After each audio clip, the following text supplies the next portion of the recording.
Assalamualaikum warahmatullahi wabarakatuh. Salam kemanusiaan.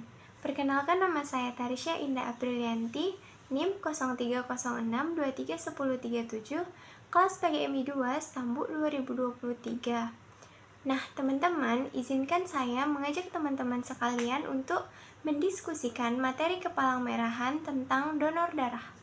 Donor darah adalah menyumbangkan darah untuk tujuan transfusi darah. Sedangkan transfusi darah adalah proses pemindahan darah dari seseorang yang sehat dan memenuhi persyaratan ke orang yang membutuhkan darah.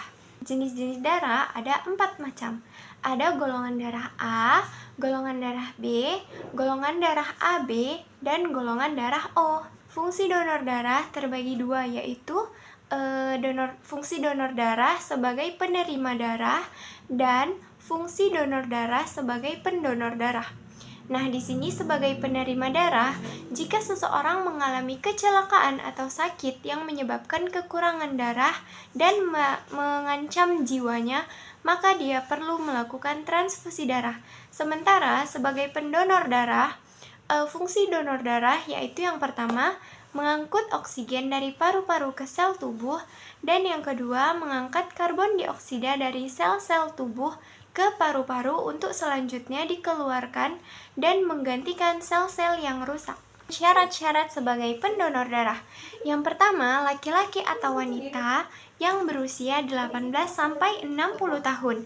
Kurang dari 18 tahun dan lebih dari 60 tahun berarti teman-teman tidak memenuhi syarat. Yang kedua, sehat secara jasmani dan rohani menurut pemeriksaan dokter. Yang ketiga, berat badan harus minimal 45 kg.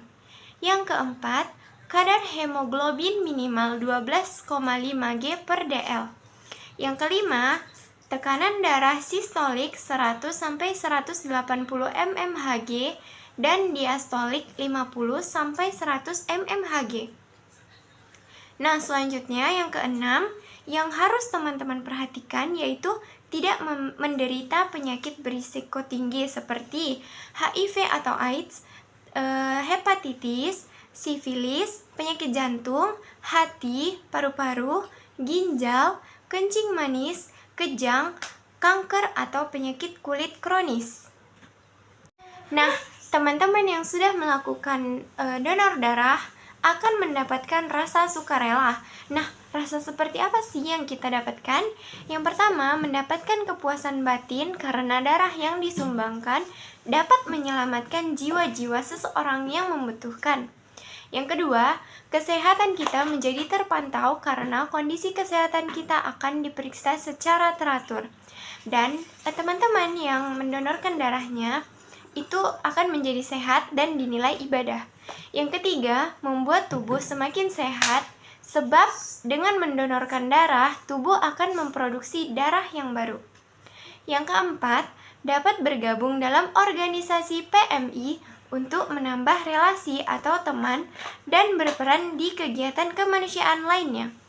Yang kelima, meningkatkan jumlah DDS akan meningkatkan nilai-nilai kesetiakawanan dan kepedulian lingkungan. Nah, saya akan memberikan tips kepada teman-teman yang ingin mendonorkan darahnya. Yang pertama, caranya, calon donor darah datang ke unit transfusi darah PMI atau di tempat event-event donor darah sukarela. Nah, pasti teman-teman pernah lihat stand-stand PMI gitu kan untuk donor darah. Yang kedua, calon donor darah mengisi formulir donor darah yang berisi identitas dan riwayat kesehatan, supaya teman-teman dicek dulu terlebih dahulu kesehatannya oleh dokter dan instansi kesehatan di event donor darah tersebut. Yang ketiga, petugas pemeriksa kesehatan calon donor sesuai syarat yang telah ditentukan. Yang keempat, asisten transfusi darah yang terampil dan berpengalaman akan mengambil daerah calon darah woi. Yang keempat, asisten transfusi darah yang terampil dan berpengalaman. Apa? Makan dulu. Yang keempat, asisten transfusi darah yang terampil dan berpengalaman akan mengambil darah calon donor sehingga pengambilan darah dapat berlangsung dengan cepat, kurang lebih 10 menit dan aman. Dan yang terakhir, calon donor mendapatkan kartu tanda anggota donor darah. Nah, kartu ini sebagai bukti bahwa pemilik telah mendonorkan darahnya. Selesai sudah diskusi kita kali ini tentang donor darah.